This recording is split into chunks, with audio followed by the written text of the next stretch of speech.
the Dethroning Your Inner Critic YouTube channel.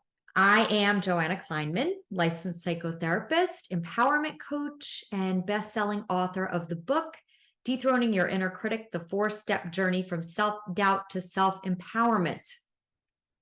And many people that are drawn to the work of Dethroning Your Inner Critic are people that are wanting to create some sort of brand new chapter for themselves. So mostly they want to have a bigger impact in the world with their business, or they want to change something in their life. So if you're listening to me now and you know you have a different chapter that's calling you, this is an important episode for you.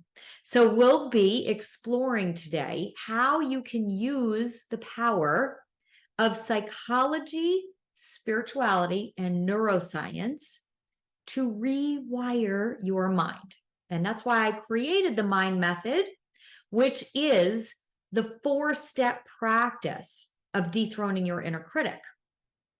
Because true transformation happens at that intersection between psychology, spirituality, and neuroscience. So if you are embarking on a whole new career, if you're wanting to grow a business or write a book, or maybe you're getting divorced, or you're in some way designing a happier, more fulfilling life, it's all going to begin at that intersection.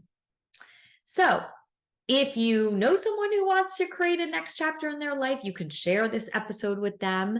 There's certainly nothing more rewarding for me than when someone uses the tools of the Dethroning Your Inner Critic methodology to forge their path of personal growth and self-discovery. So if you have been listening to me and you've been using these tools, I'd love to hear from you wherever you are in the world. So I talk a lot about rewiring the mind. So I want to start by having you understand what I mean when I say rewiring your mind. So our minds are incredibly malleable. They can be certainly shaped by our thoughts and our beliefs and our experiences. So the whole concept of rewiring the mind is about consciously changing old, unconscious patterns of thoughts and beliefs that you might not even know are lurking in your mind, that are causing you a lot of stress and overwhelm and chaos. So let's talk about the psychology behind the mind method to dethrone your inner critic. So the field of psychology is certainly a treasure trove of insights into how our minds work. And one powerful tool is cognitive behavioral therapy, otherwise known as CBT.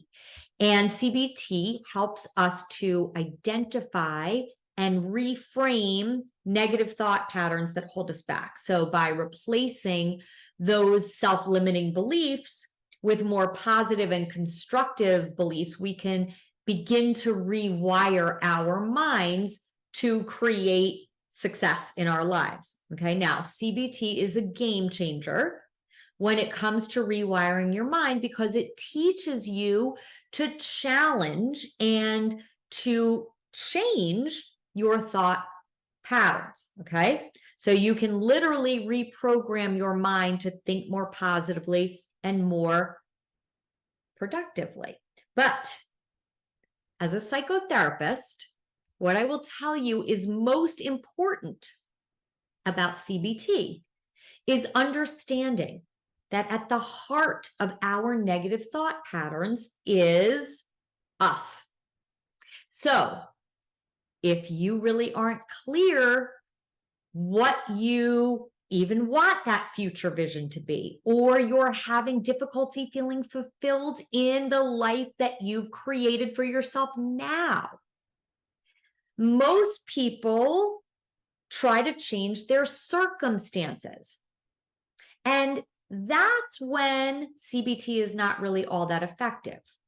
Because what's most important to understand is that if you don't change the foundational internal landscape of your beliefs and stories and narratives that you constructed when you were a small child, you can change your circumstances. You can even change your thoughts to be more positive thoughts, but eventually you're still going to feel the exact same way, even if your circumstances change. And I know many of you come into the work of the mind method and dethroning your inner critic because you've actually already created what you thought was your dream life, right? You made it to the top of your career. You've successfully raised your kids.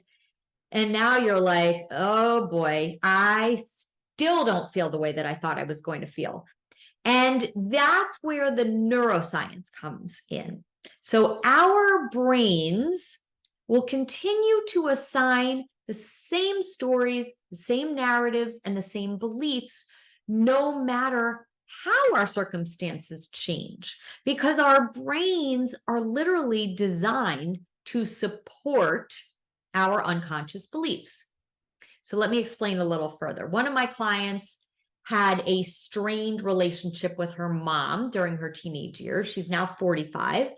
And she did not even know that she was literally dragging around her unconscious story that her mom didn't love her as much as her brothers, and therefore she was a difficult person to love. Now, those two things, that her mom didn't love her as much as her brothers and that she was a difficult person to love, were unconsciously lurking around in the deep crevices of her mind.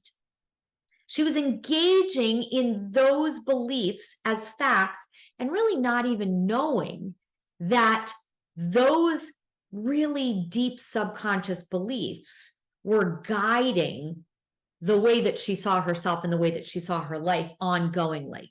Okay. Now, in the mind method, the N step of the mind method is the never-ending message. So my client's inner critic created a filter through which she saw everything. Okay. So she was actually talking about two separate events that occurred just this past week, feeling unappreciated by her husband and feeling left out during a very important business meeting. Okay. Now, the work of the mind method is about understanding that our inner critic is a meaning-making machine. So when you really understand the inner workings of that machinery, you now have the ability to unhook yourself from your inner critic attachments and demands. So this means that when my client was able to just step back and observe her inner critic's thoughts, that she wasn't being appreciated by her husband or she was being left out by her colleagues, that's when she was able to pause and remember something very profound. And that is that who we are at any given moment in our life is really about the thoughts we choose to believe as the truth. So in that one moment of pausing and really seeing her inner critic's thoughts and beliefs that she was automatically using to navigate her life, okay, she could see that she was engaged in that moment in an old pattern of thoughts and beliefs that whipped up those old emotions, like feeling unloved and not valued, that caused her to engage in very old behaviors with her husband and on a separate occasion with her colleagues, where she gets quiet and where she gets withdrawn. And those behaviors over time are literally responsible for creating certain aspects of her relationships, whether that's with her husband or her colleagues or anybody for that matter, right? So The intersection of psychology and neuroscience is that when you uncover your blind spots, okay, literally those blind spots are your thoughts, beliefs, emotions, and behaviors that you don't even know are subconsciously there in your interpersonal relationships, in your habits, in your behaviors that keep tripping you up in so many areas of your life. Now, when you can see your blind spots clearly, now you have the power to reinvent a new future because you stop taking your past and smearing it all over your present and your future. So really understanding your mind's inner workings can provide you with very valuable insights into how you can rewire your mind. So you may have heard the term neuroplasticity. This is your brain's ability to literally reorganize and form new neural connections. So you can literally change your brain chemistry and change your nervous system when you understand exactly how to unhook yourself from your inner critic's attachments and demands that people and circumstances in your life need to be different for you to feel differently. It's actually the complete opposite. It is when you change from the inside, that's when the people and circumstances of your life change. That's a huge distinction of the work of dethroning your inner critic. Now, neuroplasticity is like the hardware of rewiring your mind. So when you learn new ways of thinking, when you practice new habits of thought and belief, your brain physically changes. This means that you can train your brain to be more resilient, more focused, more positive, which then changes how you show up in your life. It changes the actions and the choices that you make day to day.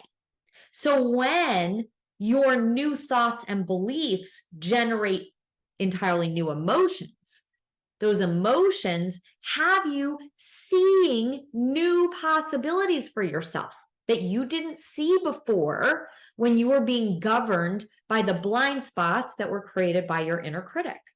So once you see these new possibilities, now you have the ability to take actions that are in alignment with those new possibilities. And that's how people are literally able to design an entirely different life by shifting exactly how they consciously and deliberately think and feel and act. Now, let's transition to the spiritual dimension. So spirituality provides the emotional and existential framework for rewiring your mind. So practices like meditation, journaling, for some people it's praying. Those practices allow you to observe your inner critic thoughts without judgment. It allows you to get curious about those thoughts and beliefs. And therefore, when you come from a very non-judgmental place, now you can start to chip away and literally disintegrate those negative patterns. Okay. The other thing about spiritual practices is that it helps you tap into your inner wisdom. Now, your inner wisdom, I call that your authentic self. And most people never know how to access their authentic self because when we don't know the difference between ourselves and our inner critic mind, our inner critic literally governs 95% of our life. 95% of our life. So when you are connected to some power in the universe that's greater than you. You can call it God, you can call it the energy of the universe. There is a shift in consciousness. And many people are awakening to this shift in consciousness in our culture. Now, that shift in consciousness, that's when you awaken to your authentic self. That is when you can decipher the difference between your inner critic mind and the mind of your authentic self. Now, spiritual awakenings are certainly nothing new. They've been happening throughout history, okay? But according to some pretty prominent people, we're in the midst of a massive spiritual transformation that's affecting people all over the world. Now, what's causing this shift? What does it mean for how we're designing our future? Well, I think we're beginning to see that we really are all spiritual beings having a human experience. So we can see our fear, we can see our self-doubt, we can see our belief that we're not good enough to have what we want. But we're starting to see that these beliefs and emotions are actually part of the collective human experience. So we're starting to see ourselves within each other. And that's why the Mastering Your Mind community is so powerful, because we're all designing our futures together using the tools of the mind method. And so although our individual circumstances might be different, when you surround yourself with people that are hungry for growth and transformation and are aligning themselves with rewiring old thought patterns, old belief narratives that are corroded, right? That are no longer working, okay? That very thing is what actually has you see clearly your true potential. And our inner critic gets in the way of that. That's a universal phenomenon, that our inner critic gets in the way of really fulfilling on our true potential. So as we awaken to our spiritual nature, now we're starting to see the world through new eyes. And those are the eyes of our authentic self instead of the eyes of our inner critic, okay? So a shift of consciousness is really a shift in perspective. As we change our beliefs about life, we see and experience changes in our life accordingly. So a shift in consciousness is really the realization that we are not separate beings. We are actually an expression of, call it God, universal intelligence, love, nature, life, right? So think about it this way. It's like how a branch is connected to a tree, okay? Now, when we cut that branch from the tree, the branch withers and dies. The branch has to remain connected to the tree in order to bear fruit and maintain life. Now, our joy is directly related to how consciously connected we are to the source of our power and to our own brilliance and our own magnificence, right? So, in my opinion, the spiritual component is very important, because that's what sources your commitment to be intentional with your life. So author Caroline Myss explains it this way. She says, spirituality is the power to stand up to the madness and chaos of the physical world while holding the position that nothing external has the authority over what heaven has in mind for you, right? In other words, when we see what our authentic self really wants for us, we can be in the face of things going wrong, people judging us, failing, things not going the way that we want them to. And we can hold the position that those things don't need to derail us from what we're really designing in our life and the bigger vision that we have for ourselves, right? So when we are connected to a deep inner knowing that personal growth is an innate desire within all of us. Tony Robbins says, if you're not growing, you're dying. I believe this to be wholeheartedly true. Without a personal growth strategy, we become stagnant, we lose our purpose, and we might even be taking steps towards that vision, but we're doing it and we're suffering along the way. Our relationships are suffering, our emotions are suffering, our experience of life is suffering, our vitality is suffering.